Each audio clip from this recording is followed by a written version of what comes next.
Halo, selamat sore adik-adik mahasiswa dimanapun berada. Saya harap semua tetap dalam keadaan sehat dan bersemangat dalam mengikuti perkuliahan online ya bersama saya pada mata kuliah profesi kependidikan atau profesi keguruan. Oke, untuk pertemuan ketiga ini saya akan menjelaskan lebih banyak tentang konsep profesi guru, makna dan tujuan pendidikan gitu. Kita mulai. Nah, ini pertanyaan selalu saya ulang-ulang ya. Apakah guru merupakan suatu profesi? Nah, tentu sepertinya saudara sudah mengetahui jawabannya. Saya juga sudah menjelaskan ini di review dalam video ya, video dengan judul review pertemuan kedua kemarin. Nah, saya tidak akan membahas ini lebih lanjut lagi. Oke. Profesi guru. Nah, uh, di mana dan bagaimana sebetulnya kedudukan seorang guru? Uh, kita harus ingat dulu bahwa guru itu merupakan seorang profesional, tentu merupakan memiliki keahlian khusus ya. Kita harus mengingat bahwa profesi merupakan suatu jabatan atau pekerjaan yang membutuhkan keahlian atau expertise. Nah, guru termasuk tentu merupakan profesi. Nah, hal ini jadi diatur dalam Undang-Undang Republik Indonesia ya nomor 14 tahun 2005 itu tentang guru dan dosen. Pasal 1 sudah menyebutkan bahwa guru adalah pendidik profesional ya. Ini saya garis bawahi di sini bahwa guru adalah pendidik profesional. Nah, jadi tidak usah saudara sangsikan lagi ya bahwa apakah profesi ini guru ini betul merupakan sebuah profesi. Sudah diatur dalam undang-undang. Nah, kemudian tugasnya apa saja sih guru ini sebagai pendidik yang profesional? Yang saudara tahu pada umumnya mungkin tugasnya cuma ngajar, tetapi tidak, jauh lebih dari itu ya. Ada mendidik, kemudian mengajar, membimbing, mengarahkan, melatih, menilai, dan mengevaluasi peserta didik dari semua jenjang pendidikan sampai pendidikan menengah, SMP, SMA, mulai dari PAUD ya.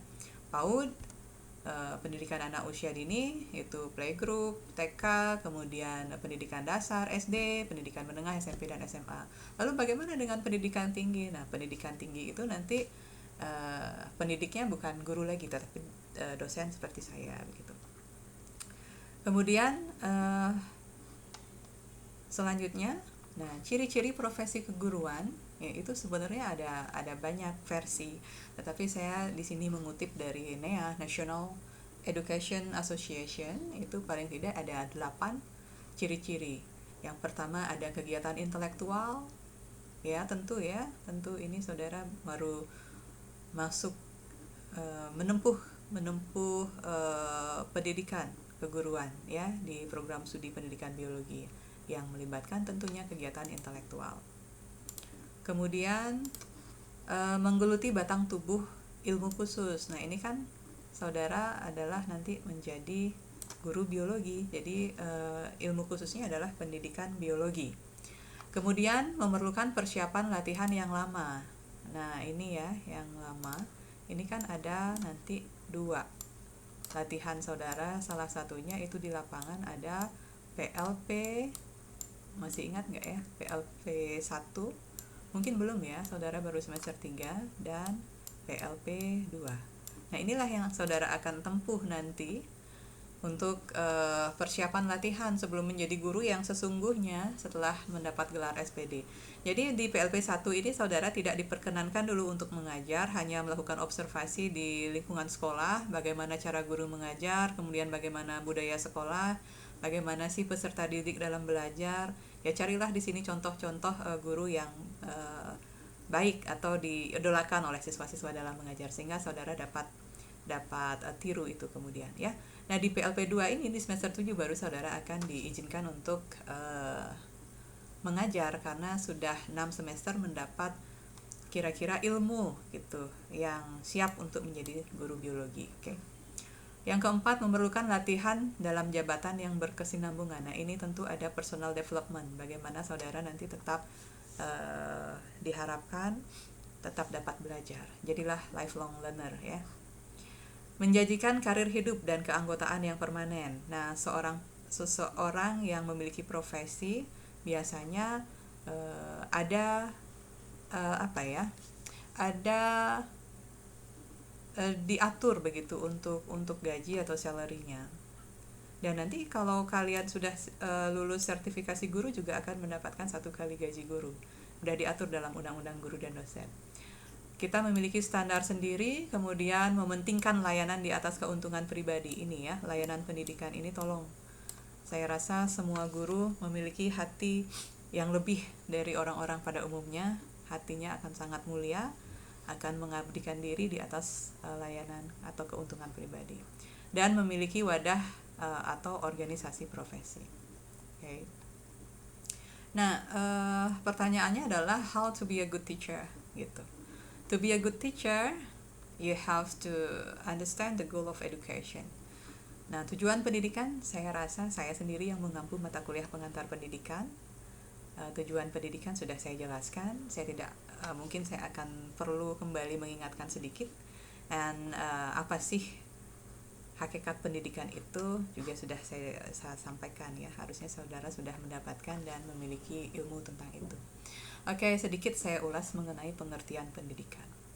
Jadi menurut Undang-Undang Nomor 20 Tahun 2003 ya, dalam Sisdiknas, Sistem Pendidikan Nasional, itu diatur bahwa pendidikan adalah usaha sadar dan terencana. Jadi sadar dan terencana untuk mewujudkan suasana belajar dan proses pembelajaran agar peserta didik secara aktif dapat mengembangkan potensi dirinya. Ya.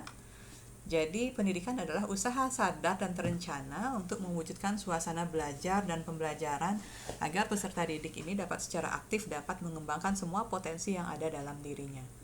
Ya.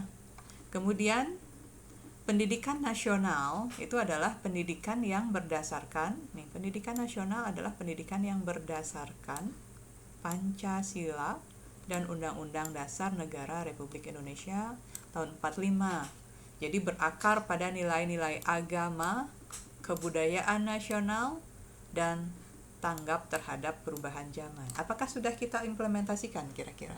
Menurut saudara bagaimana? Ya, tentunya sudah ya. Nilai agama masuk dalam mata pelajaran agama, kemudian kebudayaan itu ada kan istilahnya kurikulum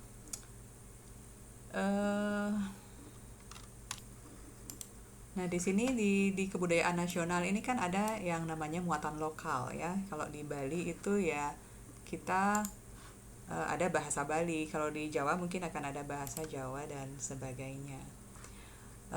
Tanggap terhadap tuntutan perubahan zaman ini harus setiap guru yang profesional harus tanggap terhadap perubahan zaman. Salah satunya gimana, Miss? Salah satunya ya dengan bisa mengajar secara online ya, dalam platform berbagai platform digital. Oke. Kemudian untuk tujuan pendidikan nasional. Jadi tujuan pendidikan nasional inilah sebenarnya peran dan fungsi guru untuk mewujudkan tujuan pendidikan nasional. Apa itu tujuan pendidikan nasional? Tujuan pendidikan nasional adalah mengembangkan kemampuan dan membentuk watak serta peradaban bangsa yang bermartabat dalam rangka mencerdaskan kehidupan bangsa, bertujuan untuk berkembangnya potensi peserta didik menjadi manusia yang beriman. Nih ya, ini yang menjadi tanggung jawab kita, bukan main-main tugas seorang pendidik.